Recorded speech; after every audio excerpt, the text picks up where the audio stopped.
အားလုံးနော်တကယ်ရှိတဲ့ကျွန်တော်ညီကိုမောင်နှမတွေ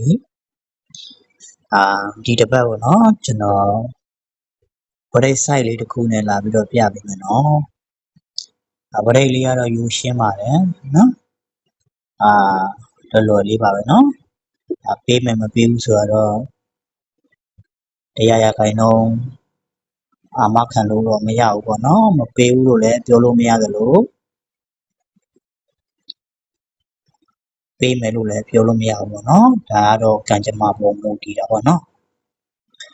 ဘာဖြစ်ဖြစ်ပေါ့နော်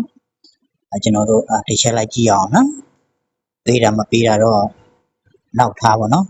ကျွန်တော်မြင်သမျှတွေ့သမျှကိုတစ်ချက်ပြန်လာပြီးတော့မျှဝေပေးမယ်ဗျာနော်အားလုံးမကျွန်တော်နဲ့တူတူတစ်ချက်လိုက်ကြည့်မယ်နော်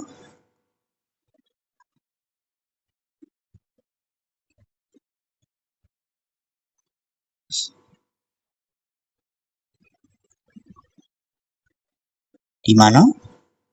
951ဆိုတော့ကျွန်တော်တို့5ပရိတ်ပေါ့နော်သူ့ရဲ့အောက်မှာလဲနော်သူ့ရဲ့ဘေးချင်းတက်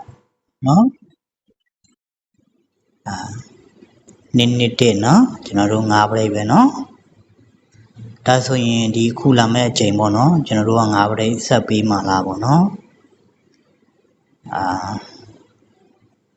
ဒါဆိုရင်ကျွန်တော်တို့ကဆက်ပေးမှလားလို့ဆိုရင်တော့ကျွန်တော်တို့ကစဉ်းစားစရာတခုဖြစ်တာပေါ့နော်ဒါဆိုရင်ဒီ951က5ပရိတ်နဲ့ပေါ့နော်ကျွန်တော်တို့အပေါ်မှာ446ပေါ့နော်446ကအလဲထိုင်4နဲ့အောက်ကပရိတ်5နဲ့ပေါင်းရင်ကျွန်တော်တို့9ပေါ့နော်9ရတာပေါ့နော်ဒီမှာလဲထိုနီးတူစွာပဲနော်အောက်က2 5ပရိတ်နဲ့အပေါ်ကနော်3944အလဲထိုင်နဲ့ပေါင်းရင်ကျွန်တော်တို့က9ပြန်ဖြစ်တယ်နော်ဒါဆိုရင်ဒီအခုချိန်မှာရောကျွန်တော်တို့က5ပရိတ်လားပေါ့နော်သူ့အပေါ်မှာတော့5ပရိတ်ပေးမပေးတော့ကျွန်တော်တို့ပြောလို့မတတ်ဘူးเนาะဒါနဲ့သူ့အပေါ်မှာတော့ကျွန်တော်တို့အလဲထိုင်4ကလာပြီးတော့ထိုင်နာပေးတယ်ပေါ့နော်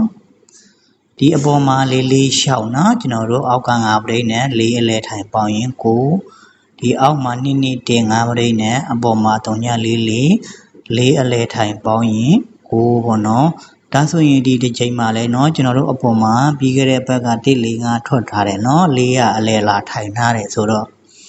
ဒီတစ်ချိန်မှာလဲကျွန်တော်တို့ဗရိတ်5ကပြောလို့မရဘူးပေါ့နော်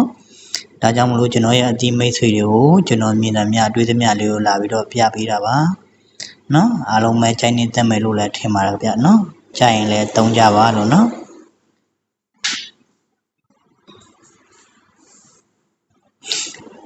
ကဲဒါဆိုရင်နော်ဒီတစ်ပတ်ဗရိတ်5ပေါ့နော်ဒါကတော့ကြိုက်ရင်လည်းသုံးပါနော်